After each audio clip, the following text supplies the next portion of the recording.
안녕하세요, 여러분. ICT 기술 이야기 임진철입니다.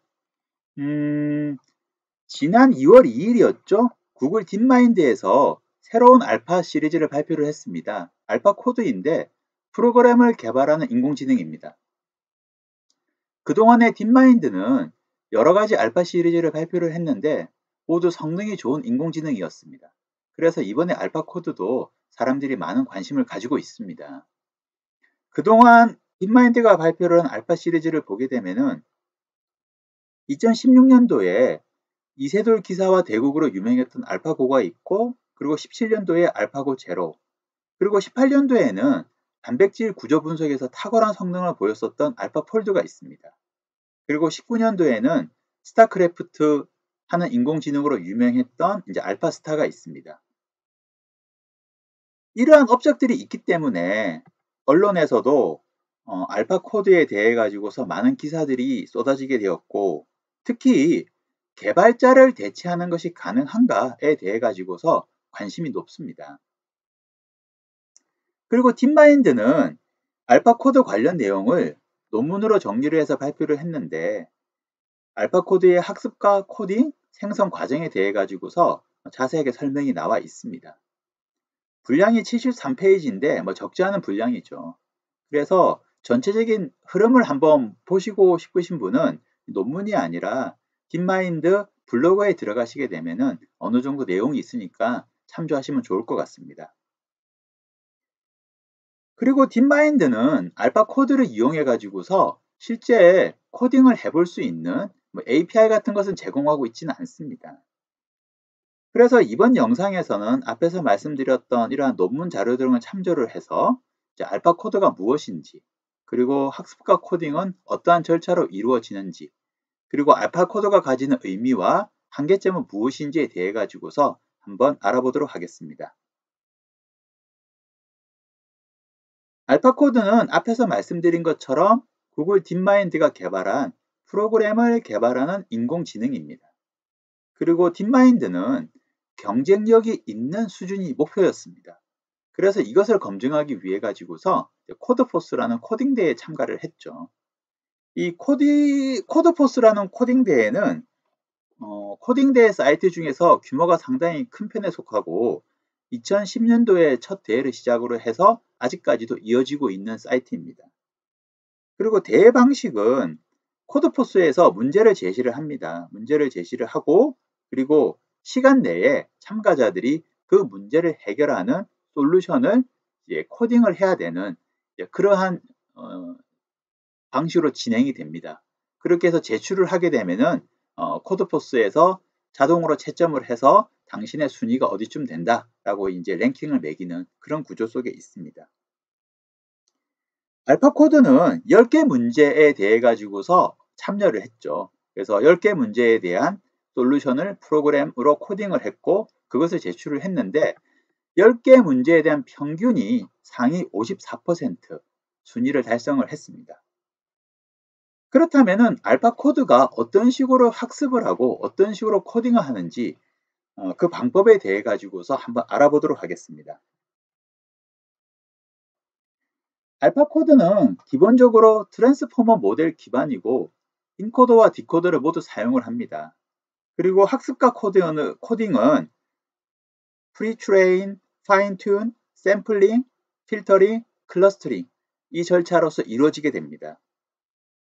근데 여기서 이제 트랜스포머가 뭐냐라고 궁금해 하실 수가 있는데, 인간의 언어처럼 이제 시퀀스한 어떠한 영역에서는 기존에는 RNN이나 LSTM 같은 모델을 사용을 했습니다. 그런데 이 두 모델은 구조적인 제약으로 인해 가지고서 학습 성능이 높지가 않습니다. 그러다가 2017년도에 구글이 트랜스포머 모델이라는 것을 발표를 했고, 이 두 모델보다 월등히 성능이 높은 것을 확인을 할 수가 있었습니다. 근데 비결이 어디 있느냐? 바로 이 어텐션이라는 것에 있습니다. 어텐션을 통해 가지고서 전체 시퀀스 요소들의 상관관계에 대해 가지고서 보다 잘 파악을 할 수 있게 되었습니다. 예를 들어서 나는 서점에서 친구를 만났다. 많이 변했더라. 이 한국어를 영어로 번역을 한다라고 했을 때 이것을 잘하기 위해서는 두 가지 정도가 좀 필요한데, 첫 번째 하나가 나는 서점에서 친구를 만났다, 많이 변했더라 라는 소스 시퀀스에서 나는이라는 단어, 그리고 많이라는 단어, 이 각각의 단어들이 전체 문장에 있는 단어들과의 관계가 어떻게 되는지에 대해 가지고 잘 알아야 됩니다. 그리고 두 번째는 이것이 영어로 번역이 되게 되는데 I met my friend at the bookstore. He's changed a lot 이라고 했을 때 이 he라는 단어, 예를 들어서 he라는 단어가 앞에 있는 한국어 소스 시퀀스에 있는 각각의 요소들과 어떠한 상관관계, 관계성이 어떤지를 잘 알아야 됩니다. 그래야만이 문맥에 맞는 자연스러운 번역이 이루어질 수가 있습니다. 이것을 잘 할 수 있게끔 도와주는 것이 바로 이 어텐션이라는 겁니다. 그래서 너무 깊이 생각하시면 어려우시기 때문에 그냥 트랜스포머는 자연어 처리 같은 시퀀스 영역에서 높은 성능을 보이는 인공지능 모델이다. 이렇게 생각하시면 좋을 것 같습니다. 어쨌든 알파 코드는 트랜스포머 모델 기반으로서 이루어져 있고, 그리고 학습과 코딩의 절차가 프리트레인부터 시작을 하게 되는데, 이 프리트레인은 우리가 자연어, 일반 언어를 인공지능이 언어 데이터를 가지고서 학습을 합니다. 학습을 하는 것처럼 알파 코드에게 프로그램 언어라는 것을 많은 소스 코드를 이용해서 학습을 시키는 겁니다. 그래서 프로그램 언어는 이러한 구조로서 이루어져 있어 라는 것을 학습을 시킨다고 말할 수가 있습니다. 그래서 학습에 사용되어진 소스 코드가 GitHub에 있는 소스 코드인데 모두 715GB를 활용을 했습니다. 그리고 프로그램 랭귀지는 보시는 것처럼 이 C++, 자바, PHP, 파이썬 다양하게 구성이 되어진 GitHub의 소스 코드였습니다. 715GB가 상당한 용량입니다, 이게. 그래서 사실 이 정도 용량을 학습시킬 수 있는 곳이 아마 많지는 않을 것 같은데 구글이니까 아마 가능하지 않았을까 이런 생각을 해보게 됩니다. 아마 학습을 시켜보신 분들은 아실 겁니다. 이것이 얼마만큼 큰 용량인 건지를.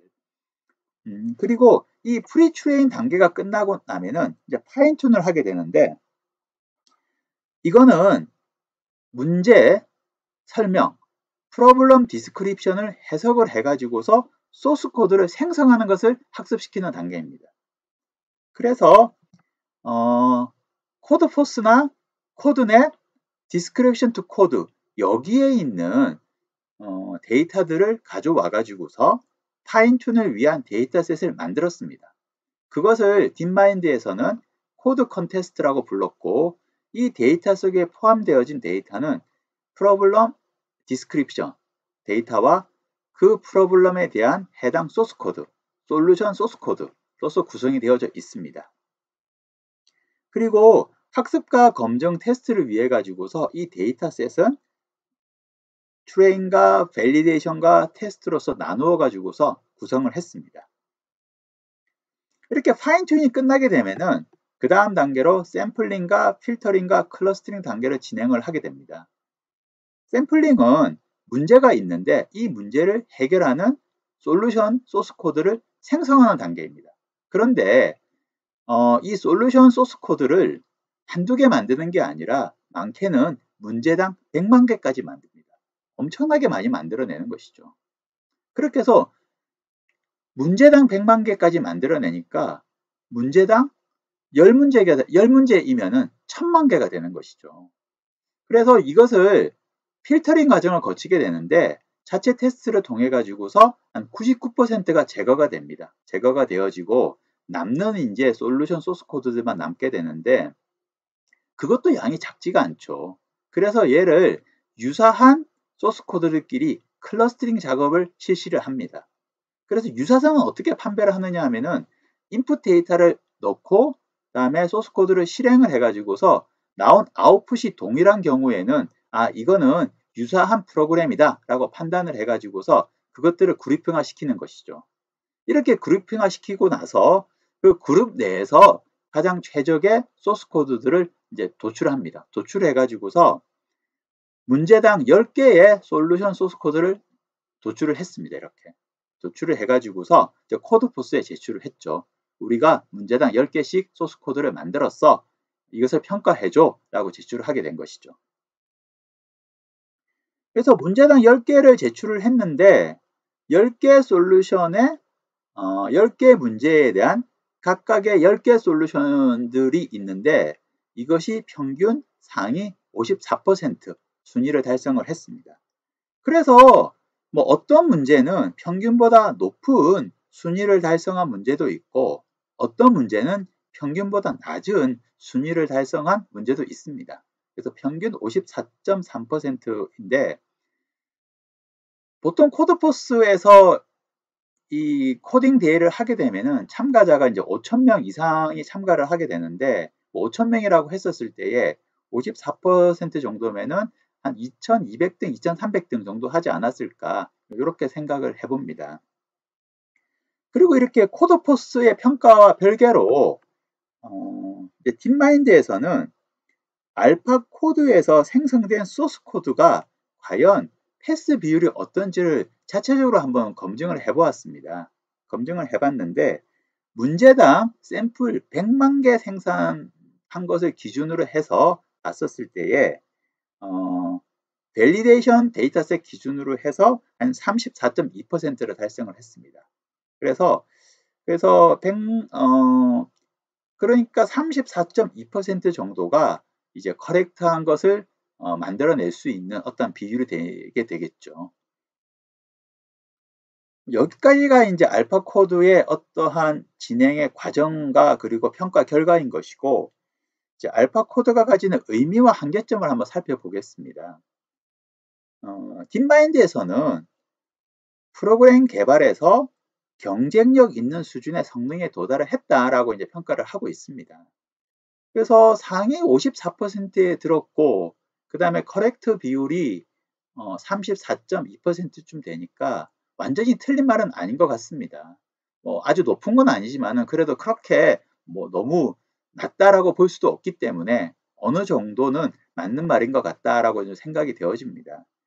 그래서 알파 코드가 가지는 의미는 딱 여기까지인 것 같아요. 딱 여기까지인 것 같고 특히 개발자를 대체할 수 있느냐라는 관점에서는 아직까지는 한계점이 많다라고 좀 생각이 되어집니다.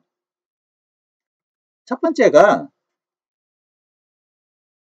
알파 코드의 학습과 개발이 코딩 대회, 즉 제시된 문제를 해결하는 솔루션을 생성하는 코딩에 초점이 맞추어져 있다. 그래서 일반 프로그램 코딩에서 과연 성능을 나타낼 수 있을까라는 좀 의문이 있습니다. 제가 앞에서 알파 코드의 학습과 코딩 절차에 대해서 설명을 드렸는데 코딩하는 인공지능을 만든 뒤에 이것의 경쟁력 검증을 위해 가지고서 코딩 대회에 참가를 했다기보다는 처음부터 코딩 대회에 맞추어 가지고서 만든 느낌이 좀 강합니다. 아마 그런 느낌을 여러분들도 받으셨을 거라 생각이 되어집니다. 그래서 그렇다면은 범용성 있는 프로그램 개발에서 유용성이 있느냐라는 것에 대해서 좀 의문점이 있죠. 사실 알파 코드 논문에서도 범용성은 좀 약하지 않냐라는 좀 부분을 우리가 추측을 할 수가 있습니다. 그 오픈 AI에서 개발한 코딩 인공지능 코덱스가 있는데 이거하고 비교를 할 때 보시면은 컴피티션 프로그램에서는 2배 이상의 성능을 나타내고 있는데 인트로덕터리 프로그램, 그러니까 입문 프로그램에서는 오히려 이 코덱스보다도 성능이 낮은 것을 우리가 좀 볼 수 있습니다. 이 점만 보더라도 알파 코드가 어느 정도 이 코딩 대회에 초점을 너무 맞추지 않았을까라는 좀 생각을 해보게 됩니다.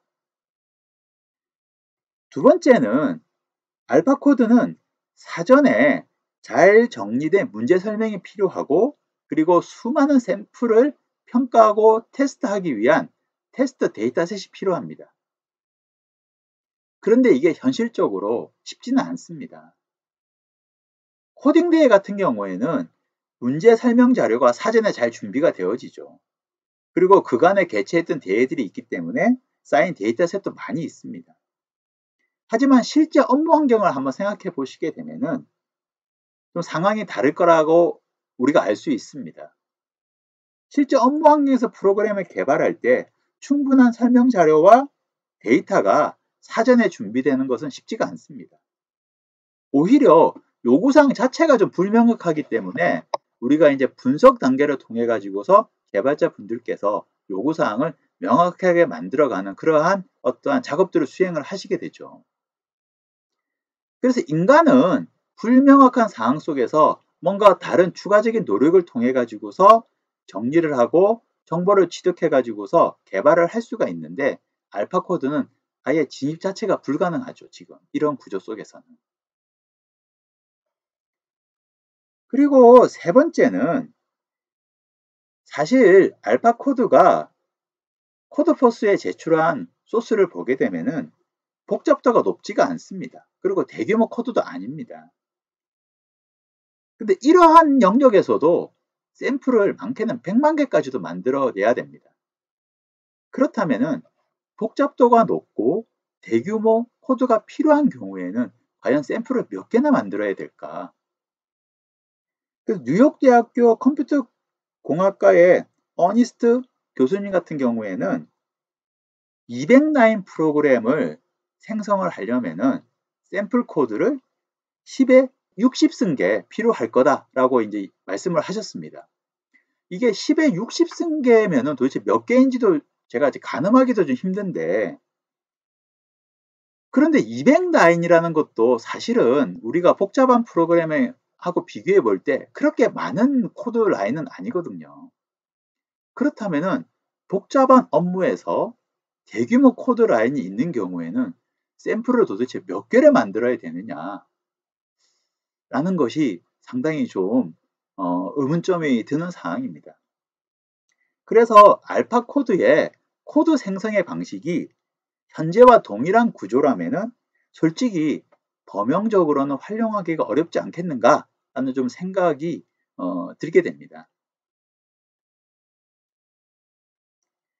지금까지 저희들이 이제 알파 코드에 대해 가지고서 알아보았는데, 그동안의 알파 시리즈는 뭐 알파고나 알파폴드나 알파스타도 마찬가지고 인간은 월등히 앞섰습니다. 하지만 이번에 나온 알파 코드는 학습과 코딩 절차 그리고 코딩 성능 등을 종합해 볼 때에 아직까지는 많이 부족하다는 생각이 듭니다. 그래서 서비스 나우의 사이언티스트 드미트리 바다나우라는 분께서 하신 말씀이 있는데 요것이 저도 상당히 공감이 됩니다.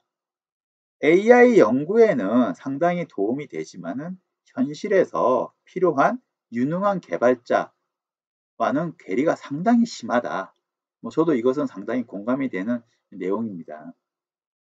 그래도 딥마인드니까 우리가 좀 관심을 가지고 지켜봐야 되지 않을까, 이렇게 좀 생각을 해볼 수가 있습니다. 예, 오늘 준비한 영상은 여기까지고요. 다음에는 또 다른 영상으로서 찾아뵙도록 하겠습니다. 지금까지 ICT 기술 이야기의 임진철이었습니다. 감사합니다.